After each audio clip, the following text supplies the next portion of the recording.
یہیں سے کرتے ہیں اور پھر انشاءاللہ عقل مندی کی مختلف باتیں جاننے کی کوشش کریں گے۔ بلال مدنی بھائی ماشاءاللہ ہمارے ساتھ سلسلے میں موجود ہیں، انہی سے آغاز کرتے ہیں اور جانتے ہیں کہ اس امت کا سب سے زیادہ عقل مند فرد کون ہے؟ سبحان اللہ۔ بسم اللہ الرحمن الرحیم۔ اللہ تبارک و تعالیٰ نے قرآن مجید فرقان حمید میں سورہ بقرہ کی آیت نمبر 197 کے اندر ارشاد فرمایا ہے وَاتَّقُونِ یا اولی الالباب، کہ اے عقل والو، اے عقل مند لوگو، تقوی اختیار کرو، مجھ سے ڈرو۔ اسی طرح سورہ مائدہ کی آیت نمبر 100 کے اندر اللہ کریم نے ارشاد فرمایا ہے فَاتَّقُوا اللَّهَ يَا أُولِي الْأَلْبَابِ لَعَلَّكُمْ تُفْلِحُونَ، اے عقل مندو، اے عقل والو، اللہ تبارک و تعالیٰ سے ڈرو تاکہ تم دنیا میں بھی کامیاب ہو جاؤ اور آخرت میں بھی کامیاب ہو جاؤ۔ اسی طرح اللہ کریم نے سورۃ الطلاق کی آیت نمبر 10 کے اندر ارشاد فرمایا ہے کہ فَاتَّقُوا اللَّهَ يَا أُولِي الْأَلْبَابِ الَّذِينَ آمَنُوا قَدْ أَنزَلَ اللَّهُ إِلَيْكُمْ ذِكْرًا، کہ اے عقل مندو، اے عقل والو، اللہ تبارک و تعالیٰ سے ڈرو اور اے وہ عقل مندو کہ جو ایمان لائے ہو۔ اللہ تبارک و تعالیٰ نے قرآن مجید فرقان حمید کے اندر مختلف مقامات پر جو ذہین لوگ ہیں، ذہانت والے لوگ شمار کیے جاتے ہیں، ان کو مخاطب کر کے باقاعدہ طور پر ان سے فرمایا کہ مجھ سے ڈرو۔ اس کی وجہ یہ ہے کہ رب تبارک و تعالیٰ کی ذات، اس کی معرفت اور اس کی حقیقت، انسان جتنا اس میں غور و فکر کرتا ہے اتنا اللہ تبارک و تعالیٰ کی محبت اس کے دل میں پیدا ہوتی ہے، اور جتنا اس کو معرفت خداوندی حاصل ہوگی وہ اتنا ہی زیادہ اللہ تبارک و تعالیٰ سے ڈرنے والا ہوگا، کہ ارشاد فرمایا انما یخشی اللہ من عبادہ العلماء۔ تو جو علماء ہوتے ہیں در حقیقت وہی اللہ تبارک و تعالیٰ سے ڈرنے والے ہوتے ہیں۔ علماء کرام نے باقاعدہ طور پر فرمایا کہ ان آیات کی روشنی میں یہ پتہ چلتا ہے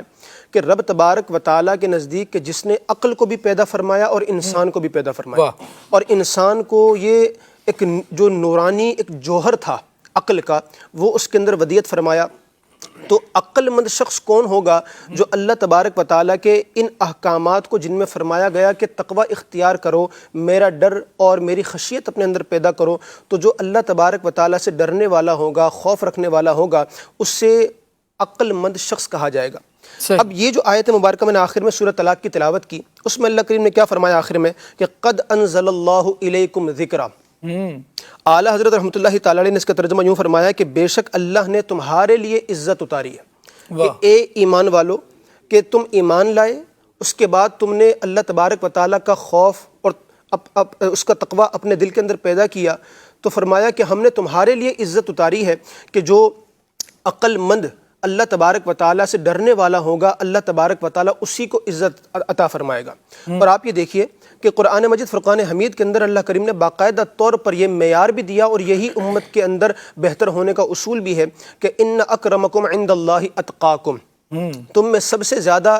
جو عزت والا ہے اس کی بنیاد کسی خاندان والا ہونے پر نہیں ہے، کسی ملک سے تعلق ہونے پر نہیں ہے، کسی خطے یا تہذیب سے جڑے ہونے کی وجہ سے نہیں ہے، وہ صرف اس بنیاد پر ہے کہ تم جتنے زیادہ تقوی اختیار کرنے والے ہوگے اللہ تبارک و تعالیٰ تمہیں اتنی ہی زیادہ عزتیں عطا فرمائے گا۔ تو پہلی بات یہ پتہ چلی کہ عقل مند ہونے کے لیے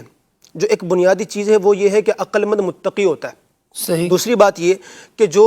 متقی ہوتا ہے وہی زیادہ عزت والا ہوتا ہے۔ اب ہم دیکھتے ہیں کہ اللہ کریم نے قرآن مجید فرقان حمید میں ارشاد فرمایا کہ وَسَيُجَنَّبُهَا الْأَتْقَى الَّذِي يُؤْتِي مَالَهُ يَتَزَكَّى، کہ اللہ تبارک و تعالیٰ سے جو سب سے زیادہ ڈرنے والا ہے وہ اتنا ہی زیادہ جہنم سے دور کیا جائے گا، آگ سے بچا لیا جائے گا، اور یہ وہ شخص ہے جو اپنا مال اس لیے خرچ کرتا ہے کہ تاکہ اس سے تزکیہ حاصل ہو، وہ پاک ہو جائے۔ مفسرین کا اجماع ہے، اتفاق ہے اس بات پر کہ ان آیات کریمہ میں اللہ تبارک و تعالیٰ نے جس ذات کی طرف اشارہ فرمایا ہے، اور وہ ذات کہ جو سب سے زیادہ متقی ہیں، سب سے زیادہ ڈرنے والے ہیں، آگ سے جہنم سے سب سے زیادہ دور کیے جانے والے ہیں، وہ کوئی اور نہیں امیر المؤمنین جناب سیدنا صدیق اکبر رضی اللہ تعالیٰ عنہ۔ اب جب ہم ان آیتوں کو سامنے رکھ کر ایک منطقی نتیجہ نکالنے کی کوشش کرتے ہیں کہ عقل مند وہ ہے جو متقی ہو، اور متقی وہ ہوتا ہے جو سب سے زیادہ عزت والا ہوتا ہے۔ اب ہم نے قرآن کی روشنی میں کیا اس بات کو سمجھا، ہمیں کیا ملا کہ جو متقی ہیں، سب سے زیادہ ڈرنے والے ہیں، وہ ہیں جناب سیدنا صدیق اکبر رضی اللہ تعالیٰ عنہ۔ تو مطلب کیا ہوا کہ جو اللہ تبارک و تعالیٰ کے ہاں سب سے زیادہ عقل مند ہیں امت کے اندر وہ جناب سیدنا صدیق اکبر رضی اللہ تعالیٰ عنہ ہیں. اسی طرح جو اس امت کے اندر سب سے زیادہ عزت والے فرد ہیں وہ بھی کوئی اور نہیں جناب سیدنا صدیق اکبر رضی اللہ تعالیٰ عنہ ہیں. اور پھر آپ یہ دیکھیے کہ جس طرح قرآن نے ان کو اتقا فرمایا ہے، متقی فرمایا ہے، اور تقوی والوں کو ہی اللہ تبارک و تعالیٰ نے عقل والوں کو ہی اپنے سے ڈرنے کا، تقوی اختیار کرنے کا حکم ارشاد فرمایا ہے. میں یہاں پر ایک حدیث پاک آپ کے سامنے پیش کرنا چاہوں گا.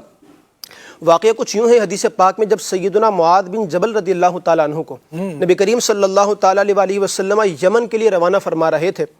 تو بڑا خوبصورت انداز تھا کہ نبی کریم صلی اللہ علیہ وسلم ان کو چھوڑنے کے لیے مدینے کے باہر تک تشریف لائے. حضرت معاذ بن جبل رضی اللہ تعالیٰ عنہ سواری پر سوار ہیں اور نبی کریم صلی اللہ علیہ وسلم ان کے ساتھ ساتھ پیدل چل رہے ہیں اور آپ ان کو نصیحت ارشاد فرما رہے ہیں. اس کے اندر نبی کریم صلی اللہ علیہ وسلم نے ایک بات ارشاد فرمائی کہ معاذ، یہ جو تمہاری میری ابھی ملاقات ہے یہ آخری ملاقات ہے. اس کے بعد جب تم آؤ گے تو میرے مزار پر آؤ گے، ہماری اس طرح ظاہری ملاقات نہیں ہوگی. اب حدیث پاک میں ہے کہ یہ سن کر حضرت معاذ بن جبل رضی اللہ تعالیٰ عنہ رونے لگ گئے کہ یہ جدائی کا وقت ہے. لوگ مدینے سے جدا ہوتے ہیں تو روتے ہیں، یہاں تو مدینے والے سے ایک ظاہری جدائی مل رہی ہے تو رونے لگے وہ. نبی کریم صلی اللہ تعالیٰ علیہ وسلم نے پلٹ کر کہ دوسرے لوگ جو ساتھ چھوڑنے کے لیے آئے تھے ان کی طرف آپ کا رخ تھا، وہ بھی سن رہے تھے اور حضرت معاذ بن جبل رضی اللہ تعالیٰ عنہ بھی یہ بات سن رہے تھے. نبی کریم صلی اللہ علیہ وسلم نے بڑا خوبصورت جملہ ارشاد فرمایا. وہ کیا تھا؟ فرمایا کہ ان اول الناس بی المتقون من کانوا وحیث کانوا. آپ نے فرمایا کہ لوگوں میں جو سب سے زیادہ اللہ تبارک و تعالیٰ سے ڈرنے والا ہے، تقوی اختیار کرنے والا ہے، وہی مجھ سے سب سے زیادہ قریب ہے. پھر فرمایا وہ جو ہو، جس خطے سے تعلق رکھنے والا ہو، جس رنگ و نسل سے تعلق رکھنے والا ہو، اور پھر فرمایا جہاں ہو، من کانوا وحیث کانوا، وہ جو ہو جہاں ہو، اگر وہ تقوی اختیار کرنے والے ہیں، وہ متقی ہیں، تو فرمایا وہ میرے سب سے زیادہ قریب ہے. ہم یہ دیکھیے، ہم درود پاک کی ایک فضیلت بیان کرتے ہیں جامع ترمذی کی کہ اول الناس بی یوم القیامت اکثرہم علی صلاۃ، کہ قیامت کے دن میرے سب سے زیادہ نزدیک اور قریب ترین وہ شخص ہوگا جس نے دنیا میں مجھ پر کثرت کے ساتھ درود پاک پڑھے ہوں گے. تو وہ قیامت کے اندر قرب کا ارشاد فرمایا، لیکن فرمایا کہ جو تقوی اختیار کرنے والا ہے، بالکل بغیر کسی کنڈیشن کا یہ جملہ ہے، وہ دنیا میں بھی میرے قریب ہے اور آخرت میں بھی میرے سب سے زیادہ قریب ہے. اور ہم یہ دیکھتے ہیں کہ نبی کریم صلی اللہ تعالیٰ علیہ وسلم نے جو اس امت کے جو اتقا تھے واقعتاً ان کو اپنا سب سے زیادہ قرب عطا فرمایا، اپنے پہلو میں سلایا، پہلے یار غار بنایا، پھر یار مزار بنایا، اور پھر فرمایا کہ جس طرح یہ غار میں میرے ساتھ رہے، جس طرح یہ مزار میں میرے ساتھ ہیں، اسی طرح یہ حوض کوثر پر بھی میرے ساتھ ہوں گے. تو نبی کریم صلی اللہ تعالیٰ علیہ وسلم کے قریب ہونے کا جو معیار علماء نے فرمایا وہ یہ ہے کہ جو سب سے زیادہ تقوی اختیار کرنے والا ہوتا ہے اتنا ہی زیادہ اللہ تبارک و تعالیٰ اس کو اپنا قرب عطا فرماتا ہے. اب یہاں پر تقوی کے حوالے سے امام غزالی رحمۃ اللہ تعالیٰ علیہ کا میں ایک فرمان بیان کرنا چاہوں گا، بڑی خوبصورت اور جامع بات ارشاد فرمائی ہے. فرمایا کہ تقوی کا ایک بہت اعلیٰ درجہ ہے اور ایک ہے اس کا بہت ابتدائی درجہ. ابتدائی درجہ تقوی کا کیا ہے کہ فرمایا کہ جو چیز فتوے کے حساب سے حرام ہے،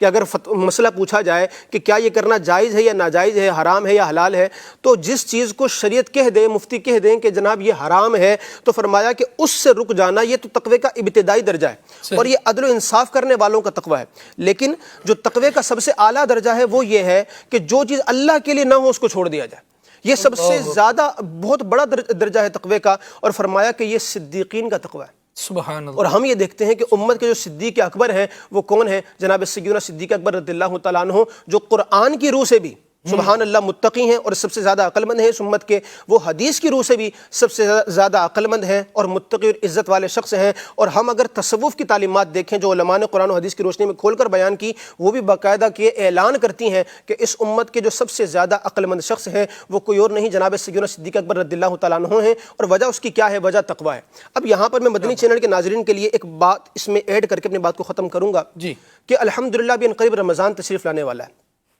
اور رمضان کے جو روزے اللہ نے ہم کو عطا فرمایا اس کا مقصد کیا ہے کہ یا ایھا الذین آمنوا کتب علیکم الصیام کما کتب علی الذین من قبلکم لعلکم تتقون. فرمایا کہ ایمان والو تم کو روزے ہم نے اسی لیے دیے ہیں، تم پر اسی لیے فرض کیے ہیں، تم سے پہلوں پر بھی فرض کیے تھے. وجہ کیا ہے؟ لعلکم تتقون، کہ تم تقوی اختیار کرو، تم متقی بن جاؤ. رب تبارک و تعالیٰ نے قرآن مجید فرقان حمید میں عقل مندوں کی تقوی اختیار کرنے والوں کی شانیں بھی بیان فرمائی ہیں، اس کے محبوب کریم صلی اللہ علیہ وسلم نے بھی بیان کی ہیں، اور پھر فرمایا کہ روزے دینے کا مقصد بھی یہی ہے تاکہ تم متقی بن جاؤ. تم مدنی چینل کے ناظرین جی عقل مندی کا ثبوت دینے کا مہینہ آ رہا ہے، کیا بات، واقعتاً اللہ کے حکم پر عمل کرنے کا مہینہ آ رہا ہے۔ اور اگر ہم واقعی سمجھتے ہیں کہ ہم کوئی انٹلیکچوئل انسان ہیں، ہم واقعی بڑے ذہین ہیں، ہمیں عقل مند کہا جانا چاہیے، تو اس کا ثبوت دینے کے لیے جو بنیادی بات ہے وہ یہ ہے کہ بندہ اللہ سے ڈرنے والا ہو اور اس کے احکامات پر عمل کرنے والا ہو۔ تو بالکل کمر باندھ لیجئے کہ الحمدللہ بس رمضان آنے ہی والا ہے، تو اس رمضان کا حق ادا کرنے کی کوشش کیجئے، خوب رحمت الہی، مغفرت الہی اور جہنم سے نجات حاصل کرنے کی کوشش کیجئے۔ یہ اس بات کا ثبوت ہوگا کہ واقعی آپ عقل و فہم رکھنے والے ہیں، آپ اللہ کی ذات میں غور کرنے کا شوق رکھنے والے ہیں، اور آپ ہی دنیا و آخرت میں عزت چاہنے والے ہیں۔ تو جب ہم ان احکامات پر عمل کریں گے، اللہ کریم دنیا میں بھی عزت عطا فرمائے گا، آخرت میں بھی عزت